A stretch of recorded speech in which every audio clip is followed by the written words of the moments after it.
चलिए अब हम लोग देखते हैं कक्षा 10 का एक्सरसाइज 2.4 का क्वेश्चन नंबर 2। लेकिन क्वेश्चन नंबर 2 करने से पहले मैं सोच रहा हूँ आप लोग को एक कहानी सुनाऊं। कहानी कहानी क्या है? कहानी कुछ इस प्रकार है कि एक राजा हुआ करता था और उसका बहुत बड़ा राजपाट था, बहुत धन दौलत थी, उसके पास अपार धन संपत्ति हुआ करती थी। तो क्या हुआ कि वह राजा जब अपने जीवन के जब अंतिम पड़ाव पर पहुंचा, या यूं कहें कि मतलब कि एक समय आया जब राजा के मन में ये लगा कि अब हमको ये जो शांति है, ये इन धन दौलत राजपाट से मुझको यह शांति नहीं मिल रही है, तो मैं उस शांति को ढूंढने के लिए मैं जंगल में जाऊंगा और वहां पर मैं शांति खोजूंगा, अपने मन को शांत करूंगा, आध्यात्मिक इन सभी चीजों के बारे में। तो वह अपने गांव में, वो अपने गांव बोल रहा हूँ, वह अपने राज्य में ऐलान करवा दिया कि मैं अब अपना राज्यपाट छोड़ करके जंगल में जा रहा हूं। तो जब वो जंगल में जा रहा था तो उसके राज्य के एक बुजुर्ग ने उसको सलाह दिया कि बेटा, जंगल में तो जा रहे हो, लेकिन उस जंगल में तुम्हें एक राक्षस मिलेगा। जब तुम पहली बार उस राक्षस को देखोगे, वह राक्षस तुम्हारा रास्ता रोकेगा, तो उसी समय तुम उस राक्षस को, उस दानव को मार देना। राजा बोला ठीक है और आगे बढ़ा। तो जैसे जैसे वह घने जंगल में अंदर की तरफ जा रहा था, तो जैसे कि बुजुर्ग ने बताया था, तो उसको वह दानव मिला। तो राजा को जब पहली बार वह दानव मिला तो उसकी हाइट थी 2 फुट। कितना थी? 2 फुट उसकी हाइट थी। तो वह राजा के सामने आया, राजा का रास्ता रोकने, और राजा से लड़ाई हुई उसकी, और राजा ने उस दानव को लड़ाई में आसानी से हरा दिया। तो फिर राजा सोचा कि वो तो बुजुर्ग बोल रहे थे कि इसको पहली बार में मार देना, ये छोटा सा दानव राक्षस मेरा तो कुछ नहीं कर पाया, चलो मैं इसकी जान बख्श देता, मैं इसको नहीं मारूंगा।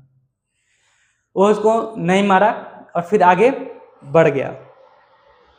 जब वो आगे बढ़ा तो चलते चलते रास्ते में उस राजा की मुलाकात फिर उसी दानव राक्षस से हुई।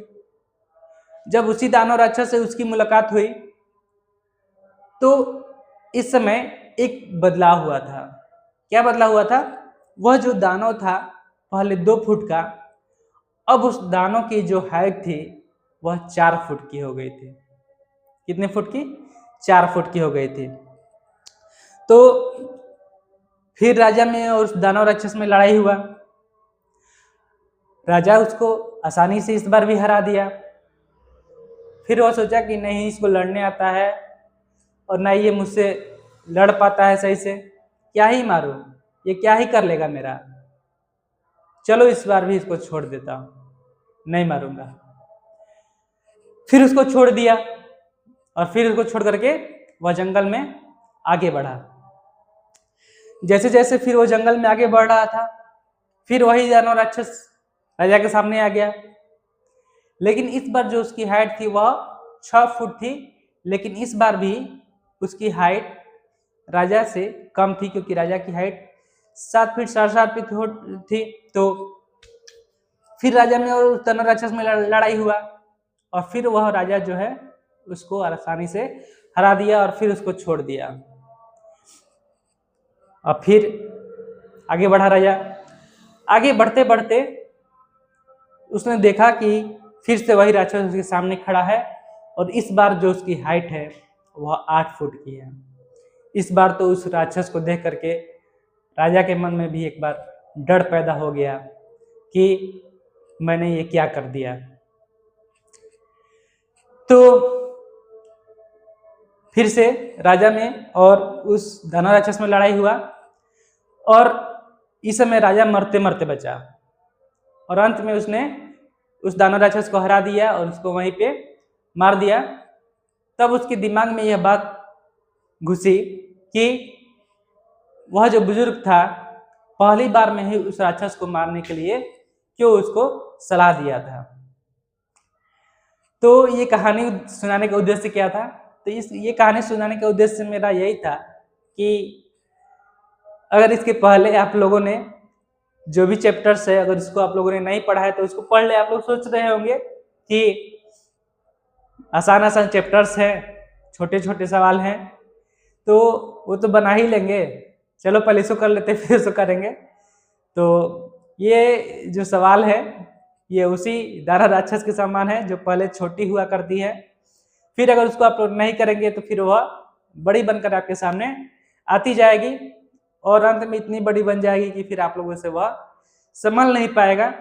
इसलिए आप लोग को जो भी पढ़ाया जा रहा है शुरू से उसको आप लोग बड़ी ध्यान से पढ़ते चलिए, उसको वहीं पे खत्म करते चलिए, उसको आगे के लिए नहीं छोड़े। कहानी सुनाने का उद्देश्य इतना ही था। चलिए हम लोग क्वेश्चन नंबर 2 करते हैं। क्वेश्चन पढ़ते हैं। सबसे पहले लिखा है एक त्रिघात बहुपद प्राप्त कीजिए जिसके शून्यकों का योग। तो शून्यकों का योग क्या होता है बाबू? तो सबसे पहले हम यहाँ पे लिखते हैं हल। तो शून्यकों का योग alpha plus beta plus gamma, ये होता है शून्यकों का योग। ठीक है, दो शून्यकों को एक साथ लेकर उनके गुणनफलों का योग। तो दो शून्यकों को एक साथ लेकर alpha into beta plus beta into gamma plus gamma into alpha, ये होता है दो शून्यकों को एक साथ लेकर उनके गुणनफलों का योग। ये हो गया। तीसरा है तीनों शून्यकों के गुणनफल। तो ये हो जाएगा alpha into beta into gamma. तो यहाँ पर alpha plus beta plus gamma is equal to क्या होता है? तो ये होता है minus B by A. Alpha into beta plus beta into gamma plus gamma into alpha is equal to क्या होता है? तो ये होता है C by A. Alpha into beta into gamma ये होता है माइनस डी बाई ए। ये तो अभी मैंने आप लोगों को पढ़ाया है, तो इसको तो आप लोग रिलेट कर ही सकते हैं। दूसरा चीज अब यहाँ पे आप लोग देखिए कि alpha into beta alpha plus beta plus gamma, यहाँ पे देख लीजिए, आप लोग को समझा देते हैं। लिखा है इसके शून्यकों का योग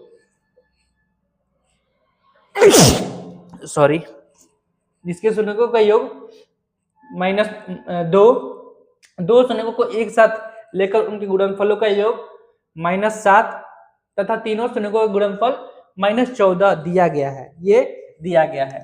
तो यहाँ पे एक तरह से और देखा जाए तो alpha plus beta plus gamma is equal to 2 दिया है। Alpha into beta plus beta into gamma plus gamma into alpha ये -7 दिया है। और alpha into beta into gamma is equal to -14 दिया है। -14 दिया है। अब यहाँ पे आप लोग देखिए, ये जो पूरा है यह 2 के बराबर है और ये जो पूरा है यहाँ पर -b बाई ए के बराबर है। तो हम लोग यहाँ पर -b by A is equal to 2 लिख सकते हैं कि नहीं लिख सकते हैं? लिख सकते हैं। अब इसको थोड़ा हम और सॉल्व करें तो ये -b इज इक्वल टू क्या हो जाएगा? 2a हो जाएगा। अगर इसको हम लोग तिरछी मल्टीप्लाई कर दे तो -b is equal to 2a। तो माइनस हटाने के लिए हम लोग क्या करते हैं? दोनों तरफ माइनस से मल्टीप्लाई कर देते हैं। दोनों तरफ माइनस से हम लोग क्या करते हैं? मल्टीप्लाई कर देते हैं। तो ये हो जाएगा b is equal to -2a। b is equal to -2a पहला हो गया।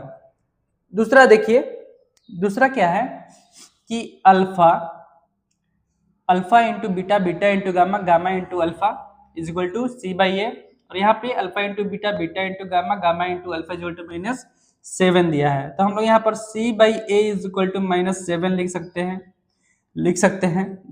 अब इसको हम लोग क्रॉस मल्टीप्लाई कर दे तो c इज इक्वल टू हो जाएगा -7a। -7a हो जाएगा। ठीक है, तीसरा यहाँ पर -d/a इज इक्वल टू हम लोग -14 लिख सकते हैं, -14 लिख सकते हैं। तो यहाँ पर -d is equal to -14a हो जाएगा, माइनस माइनस खत्म, तो d is equal to 14a हो जाएगा, 14a हो जाएगा। अब हम लोग को करना क्या है, हम लोग को त्रिघात बहुपद प्राप्त करना है, त्रिघात बहुपद प्राप्त करना है। तो त्रिघात बहुपद का व्यापक रूप मैंने आप लोग को बताया है, त्रिघात बहुपद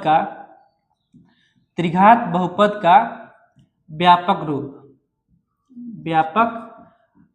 रूप क्या होता है, a(x⁻³ + b(x⁻2) + c(x+d) is equal to थोड़ी प्लस डी, ये होता है त्रिघात बहुपद का व्यापक रूप। अब हम लोग काम करते हैं, यहाँ पर ए की जगह पर ए का मान रखते हैं, बी की जगह पर बी का मान रखते हैं, सी की जगह पर सी का मान रखते हैं और डी की जगह पर डी का मान रखते हैं और इसको सॉल्व करते हैं। तो यहाँ पे बी का मान है, सी का मान है और डी का मान है, ए का मान नहीं है। तो ए का मान नहीं है तो इसको हम लोग वैसे ही लिख देंगे, वैसे ही लिख देंगे। तो ये हो जाएगा a(x⁻³ प्लस बी का मान दिया है -2a यहाँ पर x⁻2 है, x⁻2 है। चलिए अब इसको ऐसे हम लोग लिख सकते हैं x⁻2।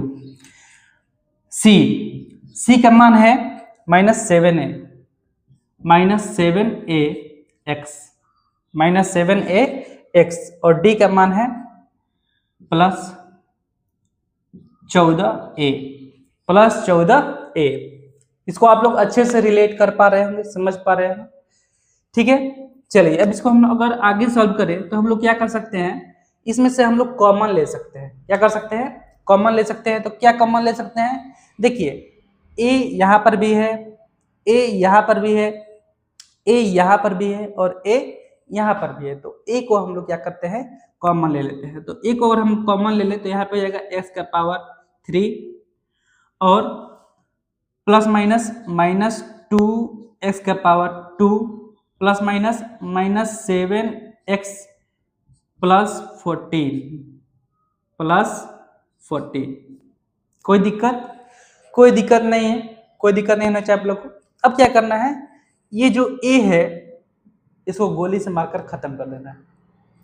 इसको ऐसा मानना है कि ये जो a है यहाँ पर है ही नहीं। तो जब इसको हम लोग मान लेंगे कि यह a यहाँ पर है ही नहीं तो हम लिख सकते हैं x⁻3 -2x⁻2 -7x+14। ये आपका हो जाएगा त्रिघात बहुपद और यही आपका हो जाएगा आंसर। यही आपका क्या हो जाएगा, आंसर। कितना आसान था ना, बहुत ही आसान था। अगर आप लोग को ये जो प्रश्न है समझ में आ रहा है, पढ़ने में अच्छा लग रहा है तो प्लीज चैनल को लाइक करें, शेयर करें और अपने दोस्तों को भी भेजें ताकि वह भी और अच्छे से पढ़ सके, क्वेश्चन को समझ करके पढ़ सके। तो चलिए इसको आप लोग नोट कीजिए और अभी हम लोग देखते हैं क्वेश्चन नंबर 3।